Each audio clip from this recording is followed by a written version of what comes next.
Setiap Ambulans. hari ambulans itu lewat di mana, wah itu kayak nggak kenal waktu. Kayak teror ya? Kayak teror bener. Kalau Omicron ini kan kita baru tahu 16 Desember, sekarang udah 68. Satu transmisi lokal, ini ngeri nggak sih sebenarnya Mas ada transmisi lokal? Kita lihat formulir Ibu Susi Pujastuti itu jadi gorengan. Aduh parah banget. Tapi 2021 apalagi yang Cindy rasa perlu kita ingat? Bencana Mas. Dan aku jadi MLM nih nonton deh Squid Game. Bisa nggak sih diganti sama satpam BCA aja masih gitu kan? Kalau masalah jadi evaluasi itu kebangetan sih, masa orang sampai harus ada tagar percuma lapor polisi. Ini jangan-jangan dunia nyata udah nggak akan relevan lagi kalau ada metaverse.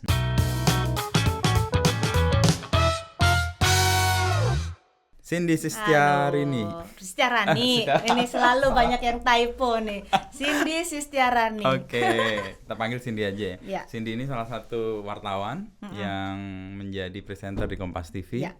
Dan menjadi kayak panutan banyak generasi muda nih. Oh, berarti aku tua dong Mas Inu. Enggak. Aku memanuti Mas Inu. Nih, sebagai generasi muda nih aku. Wah, jadi mau nuan-nuain orang. Apa kabar Mas?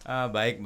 Baik ya. Sehat nih akhir tahun dan kita ngerasa kayaknya perlu menengok nih 2021. Banyak banget apa peristiwa. aja yang terjadi ya. Banyak banget 2001 ya. 2021 nih banyak banget peristiwa dari Januari bahkan sampai sekarang nggak berhenti. Kalau kita nge-recap lagi ke belakang. Coba kita recap satu-satu ya. Wah, yang siap. paling ngerasa kan dari awal sampai akhir tuh pandemi kan masih. Banget. Apa yang Cindy paling kenang di tahun ini soal pandemi? Di pandemi dari 2020 berlanjut ke 2021 ya. Yang paling berasa adalah cara kita bersosialisasi itu udah beda banget Mas. Jarang lagi ketemu manusia. Yang kita lebih banyak ketemu tuh ya layar. Di situlah kita ketemu teman-teman kita gitu kan. Kayak kita nih baru ketemu setelah baru ketemu sama Mas Inu dari berapa tahun, nggak pernah ketemu. Cara kita bersosialisasi, cara kita bekerja sekarang udah beda. Cara kita ngelihat dunia tuh udah beda gitu. Kita punya kebiasaan baru yang sebelumnya nggak pernah kita pikirkan. Kita nggak pernah pikirkan bisa lebih dari 12 jam pakai masker karena kita masih bekerja kan, masih di kantor. Kita nggak pernah kepikiran kalau ternyata dulu kita nggak mungkin orang TV kerja di rumah. Sekarang kok ya bisa. Ini semua karena pandemi mengakselerasi semuanya. Hari dan ini berarti lo mengubah. hari ke kantor sebenarnya. Hari ke kantor. Dalam seminggu sebenarnya cuma 3 hari. Dulu 5 hari ya ke kantor terus. Sekarang ada WFH lah gitu. Itu kayaknya sih yang nggak pernah berhenti ya, breaking news dan sebagainya, tapi bisa dilakukan di rumah. Bisa, itu yang kita nggak kepikiran dari dulu waktu kita pertama kali mengubah kebiasaan dari yang kita bisa 12 jam untuk produksi berita di kantor. Waktu itu dipaksa untuk kita harus melindungi karyawan lah ya untuk bisa supaya nggak ke kantor menggunakan transportasi umum, ketemu dengan banyak orang itu kan ada resiko. Kita ada WFH, kita semua mikir bisa nggak ya? Itu kan kita bicara soal televisi yang sistemnya tuh rumit gitu kan. Rumit 24 jam dan semua hanya ada di kantor. Perlu penyesuaian nggak sampai sebulan. Akhirnya bisa. Tapi tahun ini terkenang dengan baik sih. Awal tahun kita bareng-bareng vaksin ya. Nah, game changer. Nah, itu game changer. Game changer banget. Membuat orang. Mas Inu kapan vaksin tuh? Awal banget sih, itu bulan Februari ya. Oke. Lalu yang kedua sebulan kemudian. Dan itu kemudian jadi gelombang yang orang berburu-buru untuk vaksin ya. Rame banget di mana-mana. Tapi bersamaan dengan itu ada varian baru yang membuat perubahan apa istilahnya, kepercayaan diri kita menghadapi virus ya, di Delta. Iya, Delta. Itu ya. Delta itu pukulan besar sih buat kita. Waktu itu kita ada euforia vaksin. Semua orang berbondong-bondong semua vaksin, kekebalan. Semua pengen vaksin, merasa punya kekebalan, mau baru di 1 kali shot atau 2 kali. Kita euforia, kita sudah vaksin, lumayan lah pergerakannya meskipun waktu itu di beberapa kota besar dulu diikuti sama lansia di daerah. Kita merasa percaya diri kan waktu itu Mas. Tapi kemudian Delta di bulan Juli waktu itu. Itu outbreak paling gede tuh Juli. Wah, meskipun masuknya kan Juni itu ya. Iya, tapi Juli itu yang paling berasa karena jumlah kasusnya juga paling besar. Gede, ya. Tingkat kematian juga itu mengerikan. Jadi kayak nightmare gitu ketika kita sedang dibangun optimismenya dengan vaksin game changer. Kita sudah pemerintah kan kita bolak-balik dengar, kita bikin beritanya juga. Vaksin dari negara ini datang berdasarkan kerjasama bilateral, datang semua akan diberikan vaksinasi sesuai dengan dosisnya. Boom, Delta. Dan itu kemudian membuat kita menarik diri untuk melakukan sebuah aktivitas tuh. Ya. Waktu itu PPKM kan langsung muncul tuh. PPKM darurat. Cuman waktu itu juga bingung kan, yang menjadi kita sorotin juga perubahan ketika seakan-akan nih ya, terkesan ketika ada Delta nggak siap. Padahal sudah ada contohnya di India lah, di mana, tapi nggak siap. Karena kenapa kok kita terkesannya nggak siap melihatnya? Karena perubahan itu, PPKM, PSBB darurat, misalnya level 1, 2, 3, komunikasi yang bikin orang bingung gitu kan. Mas Dino juga ngerasa nggak itu? Waktu itu bingung ya? Bahkan sampai sekarang. Karena Desember kemarin kan harusnya gue cuti. Ini sekarang akhir tahun, akhir bulan Desember harus cuti. Tapi karena ada rencana untuk PPKM 3, gue majuin cutinya. Akhirnya nggak jadi. Semua orang akhirnya PPKM nggak jadi. Akhirnya nggak jadi. Ya kabar baik sih, artinya kan cara kita menangani pandemi menjadi lebih baik ya. Akhirnya pemerintah nggak membuat PPKM level 3, tapi kekacauan untuk mengatur liburan sama anak-anak itu yang jadi yang ditunggu-tunggu bertahun-tahun ya setelah kemarin kena. Tapi akhir tahun juga ada kasus yang mengkhawatirkan sebenarnya, Omikron. Sebenarnya mirip kayak Delta itu. Delta datang persis sebelum libur sekolah dan Lebaran. Ini Omikron datang persis sebelum libur Natal dan libur sekolah juga. Nggak tahu apakah outbreak-nya akan lebih gede. Mudah-mudahan nggak sih. Jangan bulan Juli itu sudah traumatis. Kita baca sosial media isinya berita duka. Kita baca WhatsApp status keluarga, teman-teman, semua berita duka. Mungkin Mas Dino juga merasakan. Kayak saya kalau di rumah tuh Mas, pagi-pagi sebelum ngantor atau pas lagi WFH, kan rumah dekat beberapa rumah sakit. Setiap hari ambulans itu lewat di mana, wah itu kayak nggak kenal waktu. Kayak teror ya. Kayak teror bener. Aduh ini ada lagi. Belum pengumuman di masjid yang berita duka. Itu wah, was-wasnya tuh nambah karena saya punya orang tua juga kan di rumah. Persis. Ada komorbid begitu. Saya membayangkan orang-orang pasti punya perasaan yang sama nih kayak saya. Takut, clueless, nggak tahu apa yang harus dilakukan. Vaksin jadinya meragukan lagi, jadi meragukan gitu kan. Padahal dari awal sudah dibangun optimisme itu yang jangan sampai keulang lagi itu. Tapi faktornya kan ada beberapa yang berubah. Waktu Delta kan vaksinasi masih kecil ya persentasenya. Sekarang udah 40% lebih, 40,4, 50% lebih untuk yang dosis pertama. Dosis pertama 70% bahkan. Yang dosis kedua udah 50%. Artinya memang secara komunal kita sudah memiliki kekebalan yang disuntikan lewat vaksin. Mudah-mudahan memang itu menjadi cara kita menangkal virusnya. Iya. Apalagi Omikron ya. Iya. Dan kedua mungkin juga dari beberapa penelitian kan Omikron tidak lebih mengerikan atau tidak lebih mematikan dibanding Delta. Mudah-mudahan itu. Dan kesadaran kita soal prokes mudah-mudahan bisa juga menjadi penapis pertama ya, terutama masker. Tapi kita punya pengalaman menarik sih di 2021 soal pandemi itu, Peduli Lindungi. Sekarang di mana-mana kita pakai. Itu dia. Menarik sih sebenarnya Peduli Lindungi ini. Ada pro kontra juga kan ya Mas? Ada. Soal ini. Karena kan nggak akses yang tidak merata kan. Buat masyarakat yang tidak punya smartphone, apalagi nggak punya data gitu ya, harus datang ke sebuah tempat kan dia. Akhirnya bawa kartu vaksin itu kan untuk menunjukkan. Benar, saya waktu itu pernah lihat, kan saya pengguna KRL ya. Gimana ya orang-orang yang pengguna KRL nggak punya smartphone. Kalaupun ada misalnya ternyata software-nya nggak mumpuni, itu kan juga ya kuota. Gimana ya, ternyata ada waktu itu pedagang di Pasar Palmerah menunjukkan kartu vaksin. Oke. Ya ada solusi juga sih. Bisa jalan gitu. Sekarang malah yang agak-agak lumayan itu kita ngeliat, kita sudah melakukan ini ya, Peduli Lindungi, artinya semua orang harus masuk ke fasilitas umum tuh sudah divaksin, ke tracing. Ini susah di negara lain ternyata. Iya kan, kalau kita cukup bagus ya. Kita lumayan juga ya. Tapi dalam hal tertentu negara punya kuasa banget sama kita, karena dia memantau kita. Segala macam hal yang kita lakukan dia. Pergerakan kita kepantau semua sih. Itu data dan kontraknya ya Mas. Nah itu agak dalam tanda petik mengerikan sih. Kenapa? Iya, keamanan data kan sesuatu yang sangat mencemaskan di Indonesia. Kemarin terakhir kita lihat formulir Ibu Susi Pujastuti itu jadi gorengan. Aduh, parah banget. Kan sejauh apa keamanan data di Indonesia? Itu pandemi kita banyak soal. Banyak soal. Tapi 2021 apalagi yang Cindy rasa perlu kita ingat? Bencana, Mas.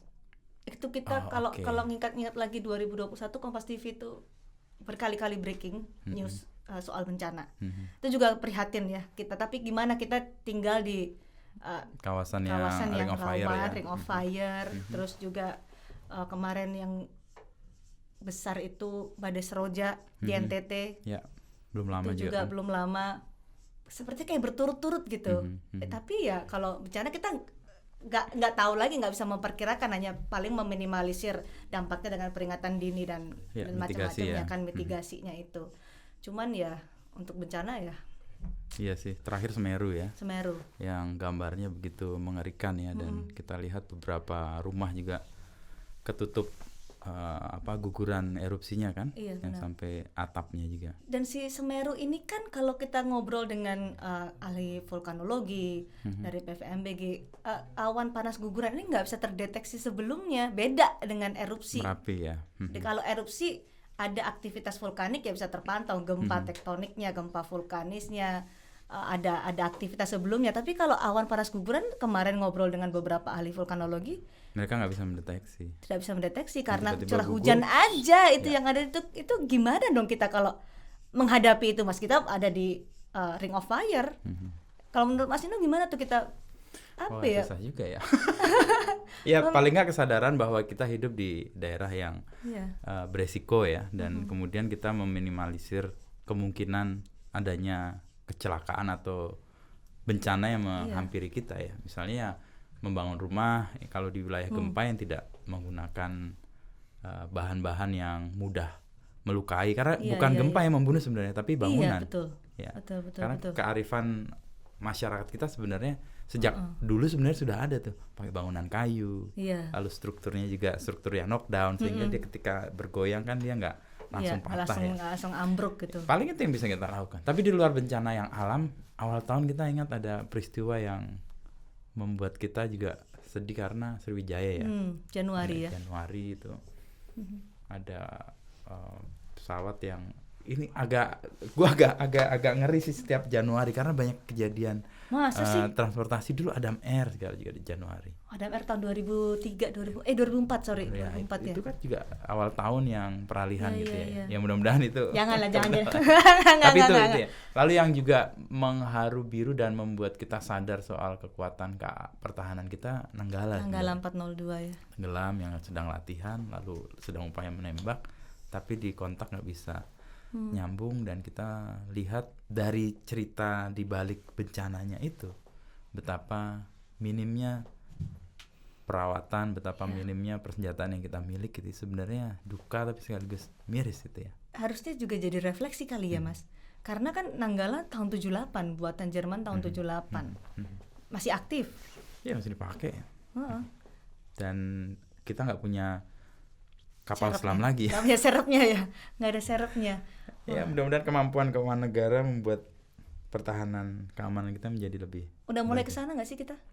Kayaknya ada rencana ya, kalau ngobrol dengan beberapa pejabat ya, Menteri Pertahanan gitu ya, setidaknya Pak Prabowo juga berpikir ke depan kita harus memikirkan pertahanan, tidak hanya soal karena ancaman atau tidak, tapi itu kayak defense untuk mencegah lah sebuah ancaman dengan cara memperkuat diri sendiri. Kalau negara lain tahu betapa rapuhnya pertahanan kita kan agak serem juga. Dan kehilangan sumber daya manusia yang luar biasa.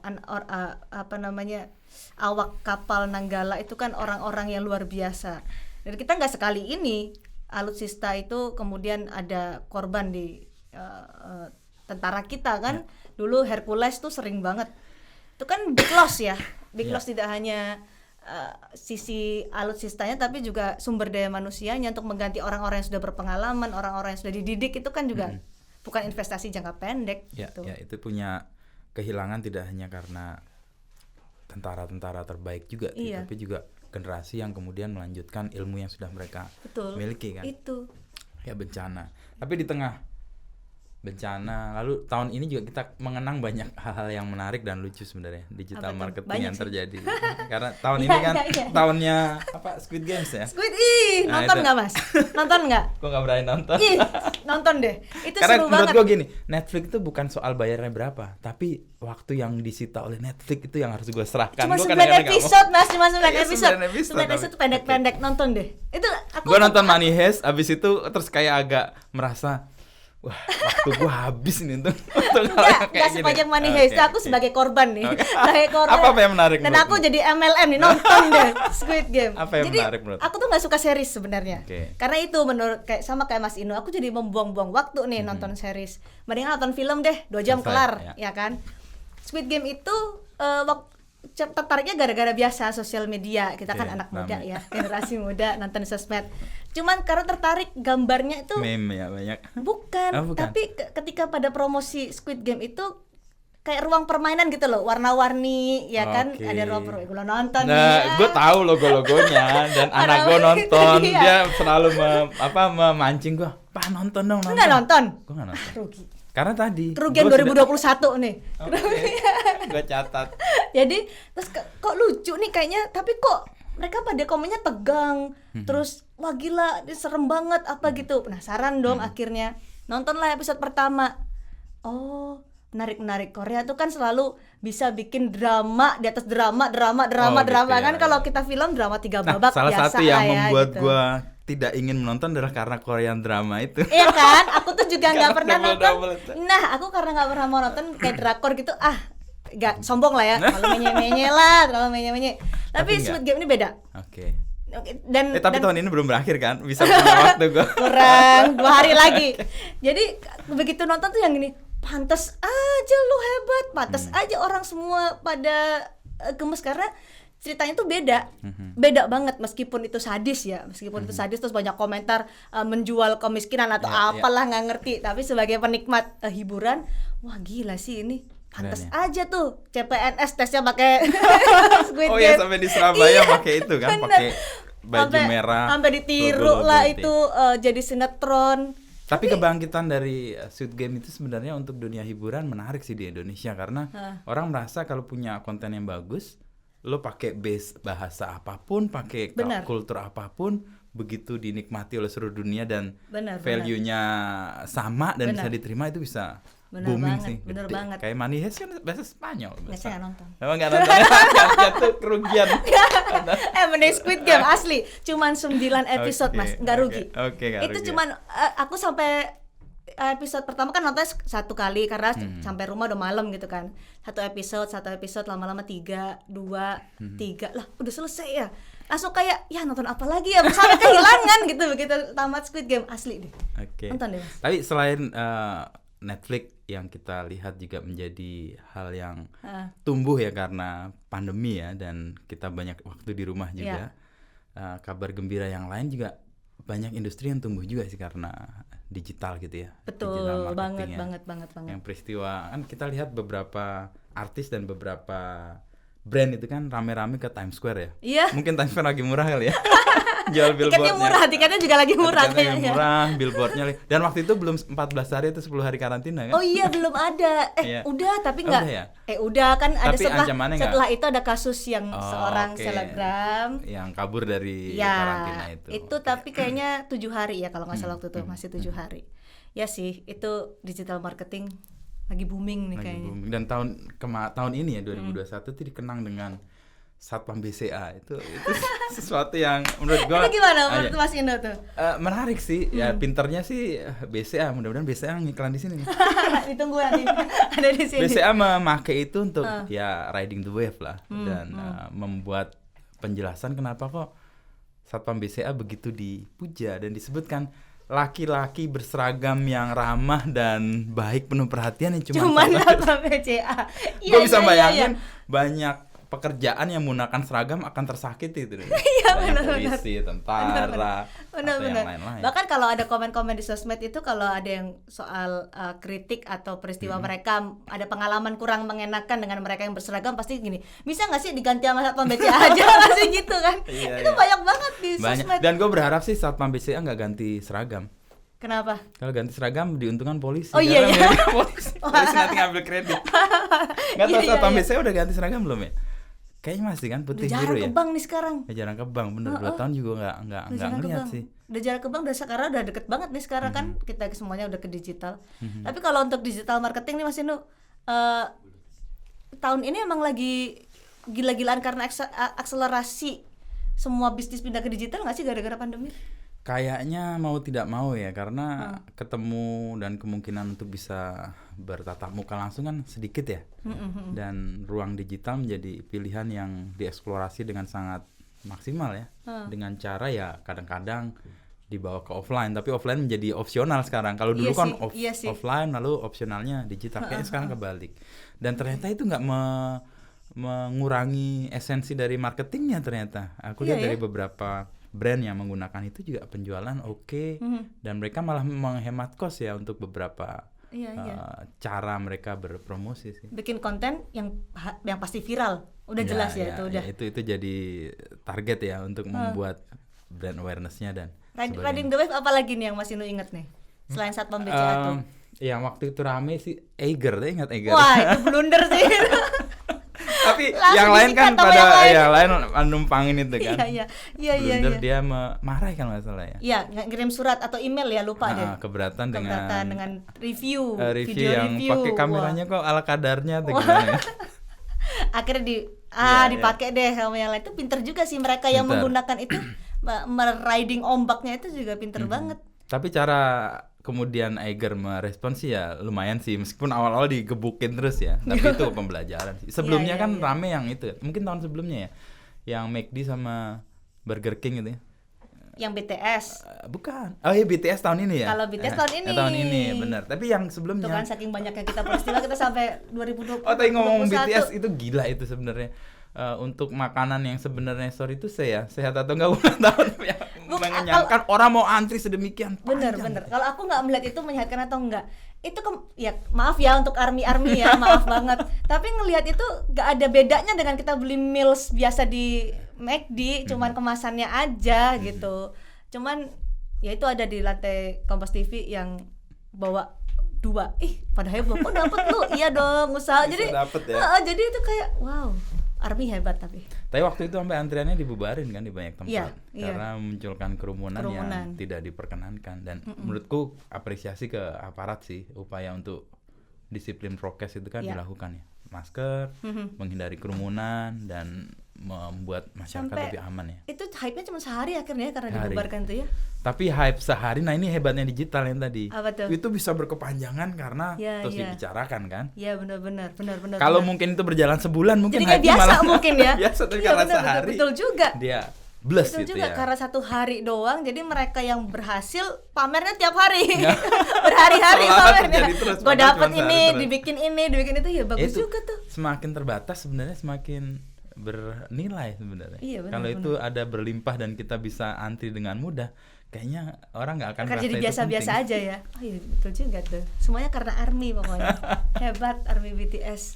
Tapi di lain yang soal digital marketing, lalu kita lihat tadi bencana sama pandemi, tahun ini kita mengingat betul soal bagaimana kita mendapatkan banyak hal baik di olahraga sebenarnya. Wah ini ya. Ini ya. Ini seru banget. Olahragawan. Enggak sih, badannya begini. Cuman ini kayak apa ya?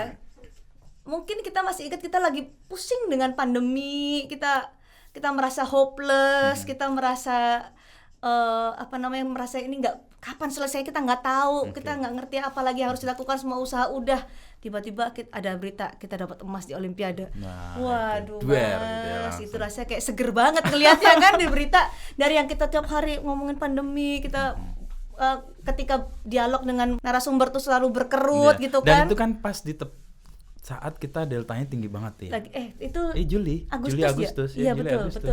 Di posisi di mana dunia sedang mengupayakan sebuah perhelatan multi event yang ditunda dari 2020 dijadiin 2021. Itu juga maksakan, itu pun Tokyo ancamannya juga, karena deltanya masih tinggi banget. Iya. Dan pada saat itu kita ingat Grecia Poli sama Apriani dapat emas dan kita itu kayak jadi rasanya seger banget, kita tuh kayak akhirnya dan kita bisa merayakan kegembiraan itu. Ada berita kabar baik kita setelah berbulan-bulan dihantam ya, berbulan karena kita ngitungnya dari bulan Juni yang paling parahnya pada parahnya kita tiba-tiba dan habis Juni itu kan kita kayak berhenti dan membuat aktivitas yang tadinya kita mau mulai di cancel semua. Karena pernah sebelumnya kan bulan Maret itu ada Piala Menpora itu Nah, itu sebenarnya Piala Menpora. Aku awal-awal nggak ngikutin tuh Piala Menpora. Sebenarnya itu awal-awal yang membuat kita punya harapan. Waktu itu vaksin jalan, Delta belum masuk, dan kita ngerasa angka penularannya itu tidak cukup tinggi dan masih terkendali. Kita menyelenggarakan itu dengan prokes, tapi tiba-tiba dan itu kan kayak kemudian menarik kita melakukan hal-hal yang lain jadi tertunda ya. Tapi PON itu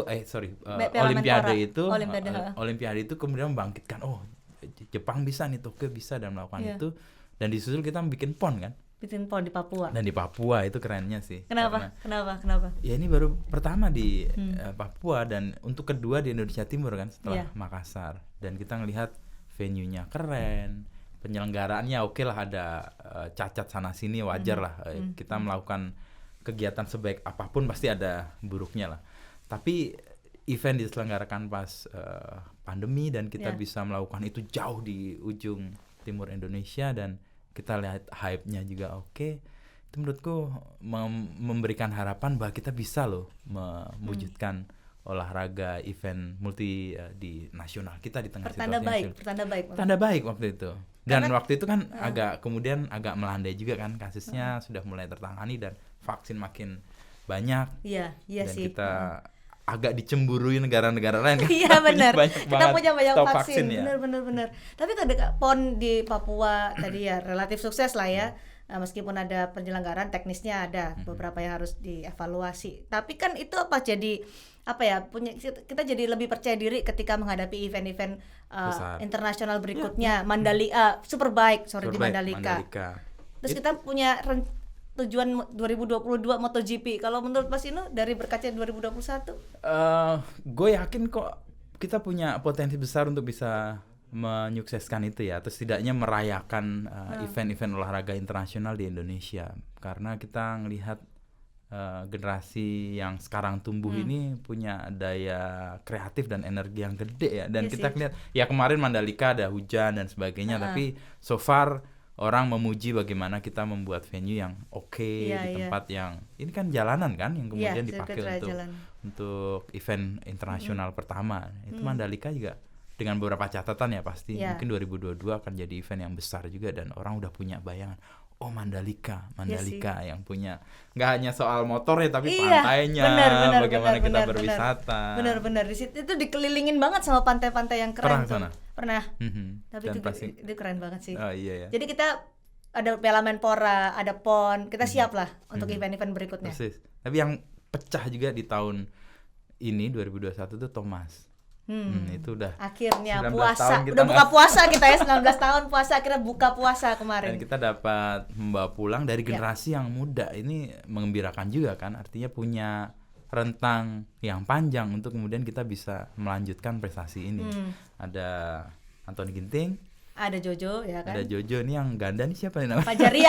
Fajarian. Itu membawa kebanggaan yang sekaligus kita situasi semua sulit di tengah keterbatasan, justru kita mempersembahkan sesuatu yang itu ditunggu-tunggu ya. Itu kita ngalahin Tiongkok kan? Iya, 3-0 langsung. 3-0. Gak pernah dalam sejarah. Tapi juga harus diingat sih Tiongkoknya juga yang turun bukan juga anak-anak muda gitu. Kayak kalau saya melihat kayak regenerasi juga nih mereka di Tiongkoknya. Juga.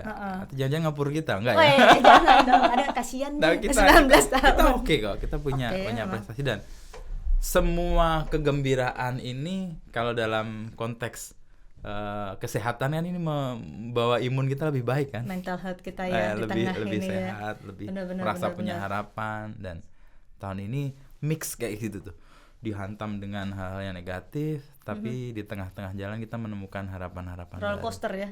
Iya kayak ya mudah-mudahan sih nggak, setelah ini kan kita lagi meraba-raba soal Omikron ya. Karena kalau kita nggak bicara soal itu, kita kan ya ke event olahraga lah, ke mental health lah, ke bagaimana digital marketing itu bekerja. Nah, kalau Omikron ini kan kita baru tahu 16 Desember. Sekarang udah 68. Oh iya ya, langsung cepat 68. Satu, transmisi lokal. Ini ngeri nggak sih sebenarnya Mas, ada transmisi lokal? Karena kan selama ini strateginya ya membatasi pelaku perjalanan luar negeri gitu. Ya, gue sampai batalin ke Dubai ini. Oh serius? Tanggal 2 harusnya udah jalan. Belum? Udah beli tiket, udah hotel dan sebagainya. Waduh. Tanggal 2 sampai 9 batal ya demi demi keamanan keamanan lah, sih, satu buat kesehatan. kesehatan. Lalu yang kedua, bayangin karantinanya 14 hari itu, aduh, Iya. gue 5 hari karantina dari pulang dari Roma bulan November aja rasanya Ini 14 hari. hampa banget gitu. Ini Tapi 14 hari. emang kan harus ditahan kan katanya. Sekarang tahan dulu deh. Tapi ini sebenarnya Demi untuk kesehatan. kerjaan sih, tapi ya sudahlah, demi alasan yang lebih baik Iya. untuk keamanan dan kesehatan ya gue tunda. Tapi kembali ke olahraga, kita satu event yang gede banget. Apa Dan tuh? ini 2021 kita masuk final AFF. Ini Nah, nih inilah yang hari ini aku kita tunggu nih. nih. Aku dari Pas tadi ke banget, situ sebelum tuh ada 3 TV tuh udah mulai. Oh itu, nih aku nggak pernah ngikutin liga ya, Liga Indonesia, Liga apa. Tapi kalau timnas main tuh Wah, seringnya nonton, oke. Nah di AFF ini aku udah nggak pernah mas, udah nggak pernah lagi nonton jalang lah, udah nggak ada kompetisi 2 tahun pula gitu, nggak pernah nonton nih AFF. Pas nonton, wah, Pas lawan mana? waktu lawan Kamboja. Ya kalau Kamboja ya udah ya. Udahlah, itu udah Menang bisa banyak lah diprediksi, kita. menang banyak lah. Oke. Nonton lawan Malaysia. Wah, itu. Wah. Terus ngelihat Kan ada rivalitas yang nggak pernah kelar itu kan. itu dia nggak pernah padam kan rivalitas Jadi, kita. dukungan kita kayaknya emosional tuh, bukan rasional. Tapi waktu nonton, wah, ini pemainnya nggak ada yang pernah tahu kecuali Evan Dimas gitu kan. Oke. Kalau Evan Dimas ya tau lah, orang Surabaya kan, Yes. lakar santri gitu ya. Kenal lah, tahu lah Evan Tapi Dimas. kabar gitu. baik kan, nggak ada yang kenal Itu tuh. dia, kok ini orang nggak ada yang kita tahu, namanya Witan Asnawi, siapa gitu. Egi tahu lah, Egi kan Liga KG ya, jebolan iya, Liga iya. KG. Egi tahu, tapi kan dia belum main waktu itu, masih belum ke Singapura. Elkan Baget siapa lagi ini? Tapi begitu ngeliat, wah mainnya bahaya Canggih ya. banget, bahaya banget. Muda dan berbahaya itu. Iya, Wah, muda dan itu berbahaya. kayak ada Yang lagunya namanya tuh. Asnawi dari belakang ke depan tengah Asnawi semua. Ini orang di mana-mana. Terus jadi kayak, wah kita punya Kayak NU tuh. Ada Oh, di ada di mana-mana. Iya benar. Nah tuh gitu ngelihat, wah ini darah muda nih gitu kan, seger banget nih orang-orangnya masih muda-muda semua. Ngelihat terus akhirnya kan jadi curious ya, awalnya yang nggak tahu akhirnya ngobrol sama teman-teman yang gibol semua. Aduh gibol bahasanya lawas banget, penggila bola di newsroom. Tahu akhirnya, oh ternyata memang pelatihnya juga nggak kaleng-kaleng nih, Iya, Sintayong yang yang pernah membawa bawa Korea ke Selatan ke itu. Piala Terus Dunia kan? ngelihat materi pemainnya, oh ternyata banyak juga nih pemain kita yang main di liga luar negeri. Kita ya Liga 2, tapi ya nggak apa-apa lah, tapi mereka punya atmosfer yang berbeda kan dibandingkan di Indonesia. Jadi optimis gitu kan, matanya ke sana lagi tuh, lagi line up-nya mulai nih. Oke. Jadi itu rasanya juga Ya ikut menggembirakan, tapi euforia menariknya AFF nih tadi gue sebutkan menggembirakan karena kita nggak kenal, berarti kita kan Ya. ada generasi muda nih. Bener. Kabar buruknya kita tua nih berarti. sih. Mas, aku masih di bawah Mas Inu lah.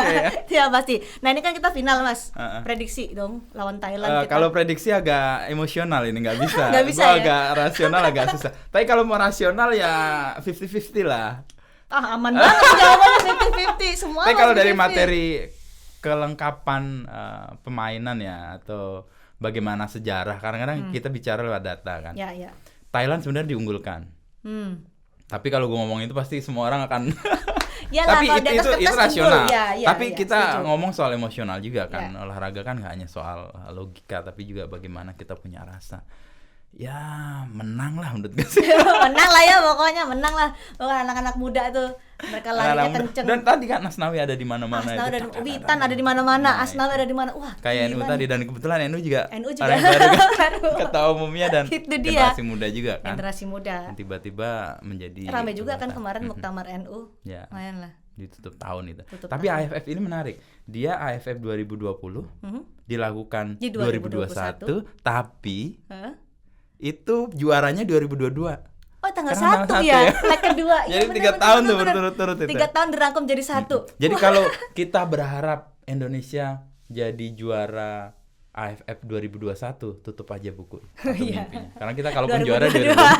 Benar-benar. Kita visioner nih 2022 ada juara. Tapi karena pandemi sebenarnya. Iya. Tapi AFF agak unik sih karena dia nggak masuk dalam Kalender FIFA. dan nggak jadi apa ya poin untuk kita bisa dapat nilai kalau di kancah internasional. Tapi lumayan kita jadi dilirik nih. Kemarin kan ya mengapresiasi beberapa pemain lah. Oke, Waktu ya. Elkan Baget ngegolin gitu, Ipswich ya juga ikut Oke. ikut kasih selamat. Witan mainnya bagus, dari Lekia Gedangs juga kasih Memberi apresiasi. apresiasi. Ya lumayan lah. Tapi apresiasinya lebih kayak ke bisnis deh. Iya sih. Emang tadinya mau nahan tapi iya sih. Karena kan betul. Dia tahu penonton Indonesia tuh banyak banget. Dan kalau timnas main tuh bisa separuh penduduk Indonesia kali. Bener. 100 jutaan bisa bener. nonton. Sekarang udah mulai banyak tuh mau nobar-nobar. Di ini ya karena itulah hiburan kita. Hiburan kita di tengah pandemi itu ya olahraga. Tapi mulai dibatas-batasi sih. Ya, tapi kalau nonton kan gak olahraga. Ya, saya merasa kurusan dikit lah habis nonton 120 menit kurusan ya karena sport jantung. Iya. Karena sport jantung mental health nih. Ya itu membuat kita punya stok imunitas lah. Kita bisa ketawa, bisa gembira, bisa meluapkan emosi tidak hanya marah kan sebenarnya. Itu kan sebuah rilis stres yang mungkin buat kita lebih imbang ya. Dan isu soal mental health juga serius di 2021 ini ya. Kita masih ingat kan ada peristiwa KPI. Ya. Pegawai KPI yang mengalami bullying sampai kekerasan seksual. Itu juga kaget sih. Akhirnya di sebuah instansi besar ada seperti itu. Instansi yang harusnya mengawasi hal-hal yang tidak boleh terjadi. Exactly. Tapi itu terjadi di tubuh mereka sendiri. Dan parahnya juga itu sudah terjadi beberapa lama, tapi baru ketika dilaporkan itulah ketika bullying dilaporkan itu kan cuma bercanda. Itu yang susah sebenarnya. Kita merasa kita menjadi korban, tapi ketika mau lapor cuma kamu kan jangan baper deh. Kalimat jangan baper itu kan cuma bercanda. Lu bisa bercanda nggak sih? Itu kan membuat korban itu tidak didukung. Dan merasa dilecehkan kedua kalinya kan. Betul. Padahal dia udah mengalami yang pertama. Tapi ada yang menarik sih. Sebuah kasus misalnya hal yang tidak patut dilakukan itu baru muncul dan kemudian ditindak ketika viral. Dan kasus dengan polisi biasanya kita melihat banyak itu sih. Iya. Percuma lapor polisi. Itu kan itu jadi isu yang waktu itu gede banget dan kita melihat ya ada baiknya sih media sosial perannya di sini sebenarnya menjadi alat kontrol untuk kekuasaan bahwa kalau saat publik tidak berbicara tapi sosial media berbicara itu punya efek yang gede banget. Sosial media bicara, tapi apakah orang yang dituju itu pihak yang dituju itu memberikan respon, memberikan reaksi? Menurut Mas Indo, iya nggak sih? Kalau itu dibawa dengan suara yang tepat dan diposisikan di otoritas yang dituju dengan baik, jadi yang percuma lapor polisi kan akhirnya polisi melihat ulang kan hasil pemeriksaan penyidikannya dan kemudian yang kasus-kasus terakhir juga kan yang pejabat melakukan sebuah tindakan atau istri pejabat lalu kemudian diviralkan menjadi kabar baiknya sesuatu harus viral dulu tuh untuk polisi. Itu kabar baik atau kabar buruk sebenarnya kan akhirnya jadi kayak kalau nggak viral kayak nggak peduli nih mereka. Iya, nggak ya keterkatung-katung. Apakah harus viral dulu menjadi sesuatu yang viral kan juga kayak nggak gampang juga gitu kan. Gimana caranya kok membayangkan aja orang-orang yang tidak bisa mengakses sosial media karena tidak ada internet, tidak menggunakan media gadget. punya peran di situ sebenarnya. Itu dia. Ketika ada yang mengangkat lalu digaungkan. Dan ajaibnya nih ketidakpuasan kita pada lembaga itu lembaga yang berseragam semua. Jadi kalau kita back ke tadi kayaknya lebih baik BCA. Balik lagi BCA. Cuman itulah yang bikin miris. Masa iya sih kita harus viral dulu baru ditangani? Apa itu prosedurnya? Apa itu yang bisa dilakukan oleh yang berwenang? Itu kan jadi kegelisahan masyarakat. Kita lihat kan kayaknya aparat itu ya, nggak usah menyebut lah, tapi kita bisa membayangkan aparatnya siapa. Itu kan babak belur ya di media sosial. Betul. Ya. Tapi di survei-survei mereka masih itu dia, tinggi loh. Itu juga. Itu kenapa? Itu juga banyak juga atau yang mempertanyakan survei lembaganya itu quote unquote nggak kredibel atau bisa dititipkan. Iya, itu menjadi yang puas. Atau realita di media sosial memang nggak mewakili ya, bisa macam-macam sih analisisnya ke situ ya. Siapa yang disurvei? Itu kan banyak pertanyaan di situ. Siapa nih yang disurvei? Ya orang TV tahu banget sih. survei itu. Jangan dong, tapi itu ya harusnya jadi evaluasi sih. Kalau nggak salah jadi evaluasi itu kebangetan sih, masa orang sampai harus ada tagar percuma lapor polisi, baru kemudian polisi viral dulu, baru kemudian diproses. Ya mudah-mudahan sih ditangkap ya sebagai kegelisahan masyarakat yang ya udah dijadikan evaluasi sih harusnya, harapannya kan gitu. Ya, soal isu mental health di tahun 2021 juga isu yang menjadi concern banyak anak muda ya, karena nggak tahu mungkin digital itu juga menekan juga kan karena ya apa yang muncul di digital kan atau di media sosial kan bukan sebenarnya kan, tapi orang rasa itu dimodifikasi kan itu ya. Dan kita biasanya milih kan kalau mau munculin apa ya senyumnya terbaik, sisi kanan apa kiri itu. Nah itu generasi sekarang punya persoalan yang serius, tapi juga ada solusi sih. Banyak anak, banyak orang sekarang memperhatikan bagaimana mereka bisa hidup selaras gitu ya. Artinya tidak demanding, tidak punya ekspektasi yang jauh melampaui kemampuan mereka mencapai, hidup lebih berkesadaran. Mindfulness itu sekarang, sekarang jadi itu hal yang jadi perhatian orang juga sih. Kabar baik juga sih, orang lebih hening, lebih menepi, minggir, melambat untuk menikmati momen hari ini. Tidak cemas masa depan, tidak mengutuk masa lalu. Itu tumbuh sih tahun ini. Dan kayaknya udah sadar ya, kita tuh di sosial media nggak usah FOMO gitu kan. Jadi pada akhirnya kembalilah ke mindfulness. Akhirnya apa tuh kalau bahasanya tuh apa, puasa gadget itu detox gitu, detox sosial media. Okay, itu kan juga pernah detox? Enggak. Gue pernah 3 hari. Serius? 3 hari. Bisa 3 hari doang. Lumayan sih itu zaman sekarang lumayan. Uji coba. Waktu itu gue pas lagi cuti. Apa alasannya? Gue ngerasa kayaknya kok mulai tergantung gitu ya dengan semua perlengkapan dan jejaring di media sosial. Pada hari Jumat, Sabtu, Minggu, handphone gue matiin, gue taruh di lemari dan gue nggak megang itu. Terus ngapain? Nah, jadi sekarang pertanyaan gini, kalau nggak ada handphone terus ngapain? Oh bingung kan? banyak hal sekarang ternyata. Awal 2 jam pertama itu panik kayak gini, biasa pegang, 5 menit sekali cari gitu. Itu jadi kayak kok nggak ada. Tapi setelah 2-3 jam itu terlampaui, terus berpikir hal yang lain. Misalnya gue berkebun, lebih bercengkrama dengan anak, lalu bersihin mobil, nyuci motor. Nah, itu jadi kegiatan-kegiatan yang tadinya gue serahkan ke semua orang ya, ke tukang cuci dan sebagainya. Itu bisa dipilih dan 3 hari itu fine, tapi karena alasan pekerjaan gue nggak bisa melanjutkan lagi. Jadi tapi gue intinya mau menyebut bahwa gue bisa independen dari alat-alat itu. Kalau gue mau. Penting nggak sih kita secara periodik melakukan itu demi menjaga mental health? Karena kan kita di gadget itu kan kita udah merasa penuh ya, apapun informasi kita masuk, sedih, seneng, jengkel, semua masuk dari sosial media. Perlu nggak secara periodik melakukan itu? Kalau gue ngerasa perlu untuk memastikan gue masih bisa independen nggak, gue masih bisa tidak terlekat. Nah itu bahasanya itu.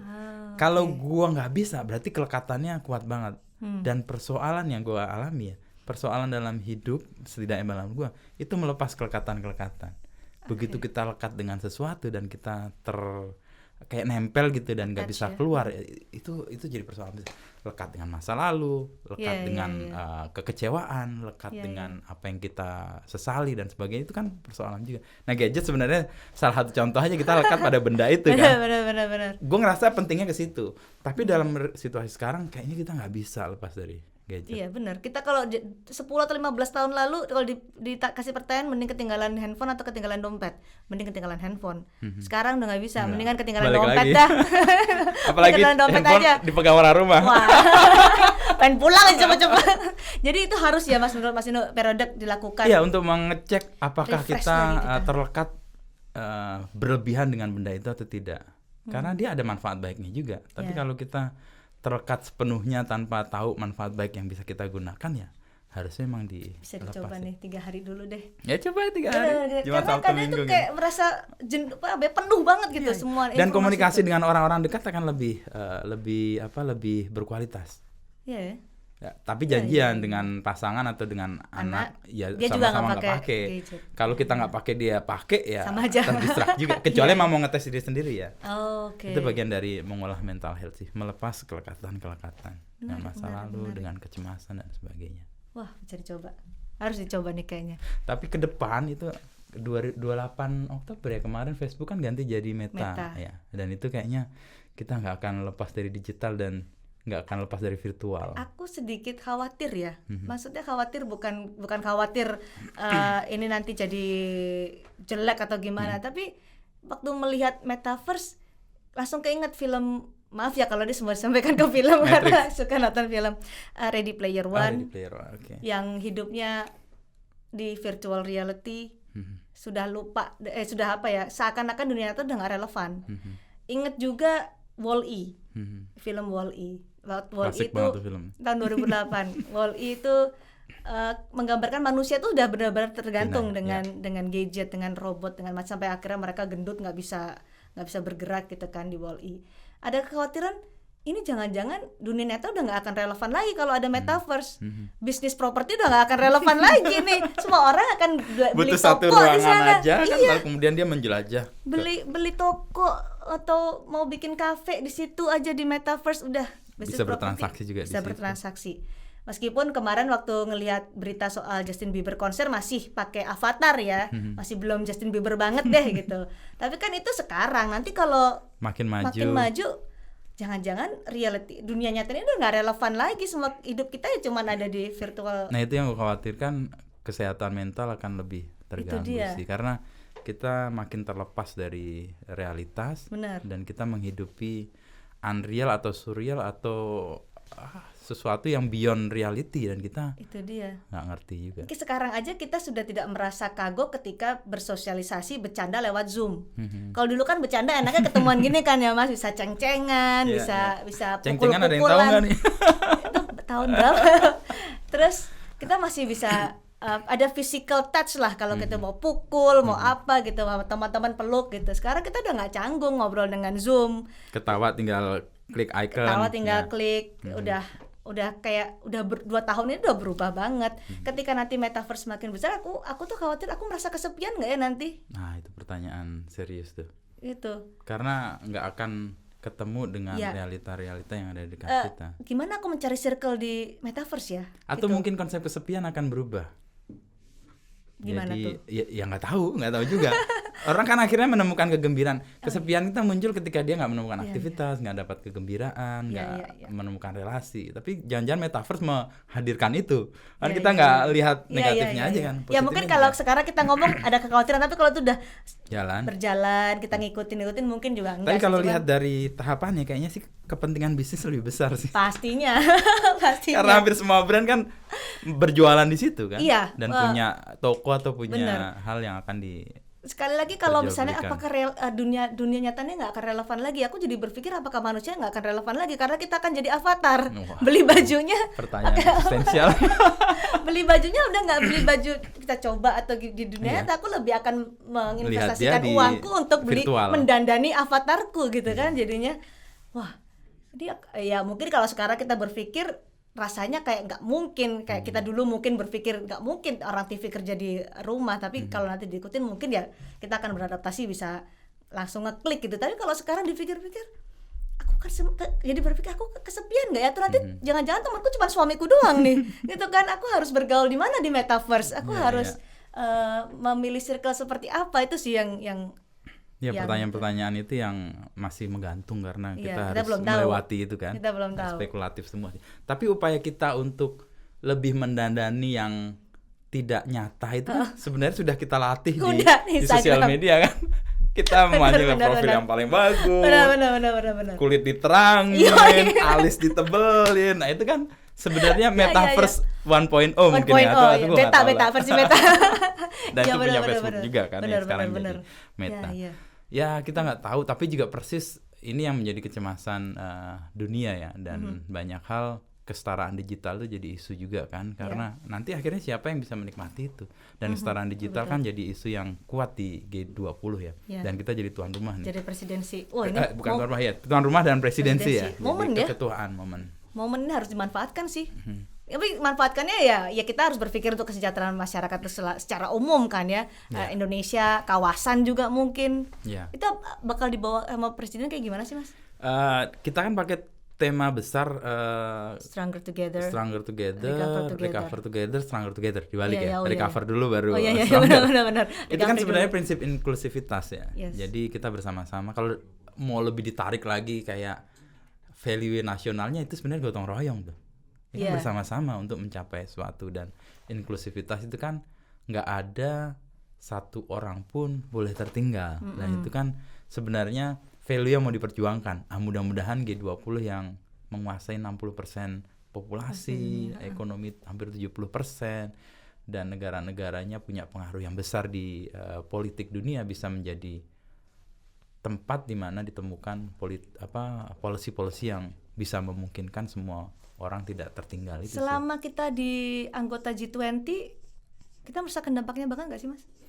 Kita belum lama juga sih jadi anggota G20 ya. Tetapi keketuaan kita ini akan cukup krusial karena kita sedang beralih kan. Dan mata dunia sedang ke Asia sih. Ya Indonesia jadi sesuatu yang seksi ya. Dimana hal baik banyak muncul.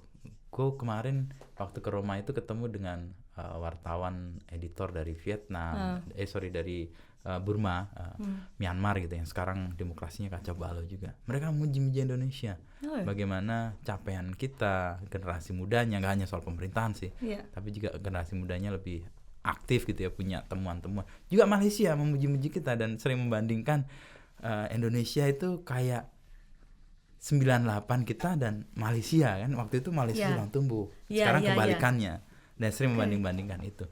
Nah mudah-mudahan karena mata sedang ke Indonesia dan kita punya peran yang cukup penting sebagai ketua di G20 punya ruang untuk itu sih. Apa sih yang bisa kita harapkan gitu nanti presidensi G20? Iya, kita kan bisa masukin agenda kan.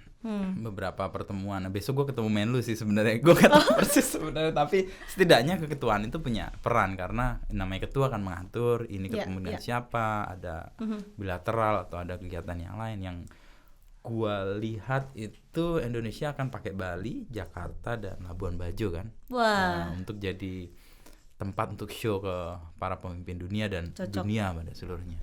Labuan Bajo perkembangannya, lalu Bali udah kita tahu semua lah dan orang pasti ingin ke Bali semua tuh tahun Oktober 2022. Sekarang aja kalau lihat di Instagram kok pada ke Bali semua. Tapi Instagram bohong loh, jangan percaya. Iya benar.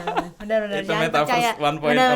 Betul jangan percaya. Tapi momentum ya G20 ya. Ya itu, dan yang di Jakarta sih yang gue dengar Presiden akan mencoba kereta cepat dari Jakarta ke Bandung. Diharapkan udah selesai atau setidaknya sejumlah besar relnya sudah bisa dilalui dan bersama Xi Jinping yang akan datang. Ya mudah-mudahan itu jadi ruang untuk kita bisa melihat peran keketuaan kita yang kita lihat kok dunia kayak begini. Mudah-mudahan di 2022 dan next 2023 punya harapan yang lebih baik sih. Mudah-mudahan. Dan kita bisa ngobrol dunia lagi. Jadi melihat Indonesia lebih baik lagi ya. Itu kayak recap kita di 2021. Ada yang ketinggalan lagi? Apa lagi ya? Tunggu. Kalau lo pakai ini deh. Kayak kurva gitu dari Januari ke Desember itu kurvanya kayak gimana menurut lo? Gini. Oh gitu ya. Benar. Karena kita roller coaster banget mulai dari bencana kita ada tadi Sriwijaya di bulan Januari. Pembuka tahun baru ganti tahun. Jadi udah begitu. Terus kita pandemi masih terus dengan ada Delta turun lagi. Jadi roller coaster banget 2021. Dipikir 2020 tuh sudah sangat roller coaster. Ternyata 2021 juga.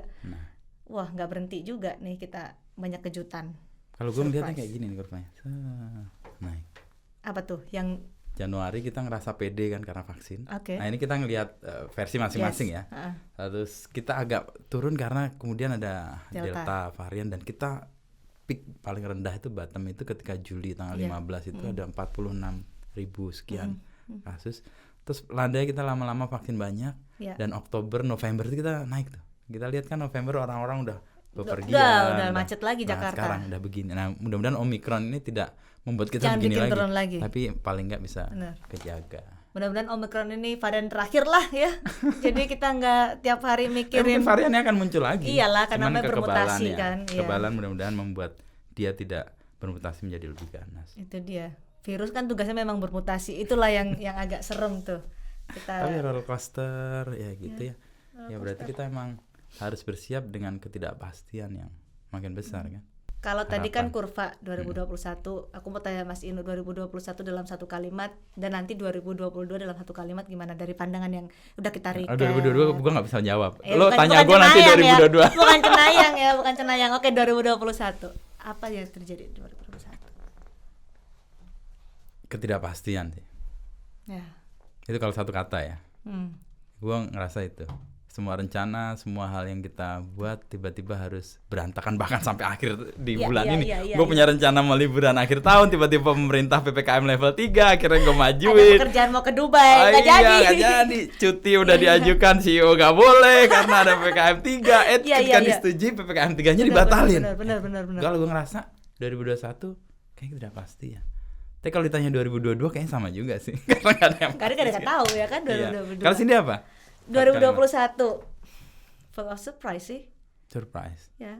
Ya kan kita ya tahun-tahun sebelum-sebelumnya juga kita karena nggak bisa memprediksi ya kan Banyak pasti kejutan ya. surprise kan. Cuman benar-benar yang kita itu ya tadi kalau dari kurva kita nggak tahu ketidakpastian dan itu surprise semua kita.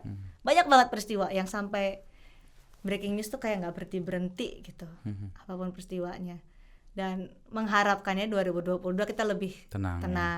Tapi nggak ada breaking news, berita juga nggak naik kan? Ada banyak. Banyak ya. Itu Olimpiade tuh tadi oke. kan itu kita. Berarti nggak ada yang menyatakan selalu benar bahwa bad news is good No. news. Good news It's is also also news. good news. Ya, Oke. Thank you Cindy. Terima kasih Mas Setahun Inu. kita melihat perjalanan nostalgia. dan kemudian kita bisa melihat ke depan, mudah-mudahan ketidakpastian kita bisa tatap dengan gembira ya. Amin, itu yang pasti. Terima kasih. Thank Jangan you. lupa nonton Squid Game. Oh. Gue nggak mau kehilangan waktu gue, bukan duit gue sebenarnya, karena udah langganan juga sih. Bagus, tapi bagus. Oke, terima kasih sekali lagi Mas Inu ya. Thank Bisa you, ngobrol-ngobrol. aku sudah menghadirkan Cindy Terima kasih. Sistia Rani. Ya, udah bener nih. Itu persis dengan nama gue juga. 5 orang yang kenal gue pertama dan gue sebut namanya Wisnu memanggil gue 3 orang Wisnu itu Wahyu. Wardana Enggak, biasanya. Wahyu. Oh, Wahyu. Wahyu. Jadi 3 orang tuh manggil Wahyu. Wahyu. Tapi kita punya pengalaman yang kurang lebih sama. Ya. Tidak dipahami, tapi lebih bagus daripada dipahami. Mereka tahu kita Tahu, semuanya udah kan. ketebak ya. Oke. Thank you semua Terima kasih. pemirsa ya, dan Cindy. Ruang Jernih. Dah.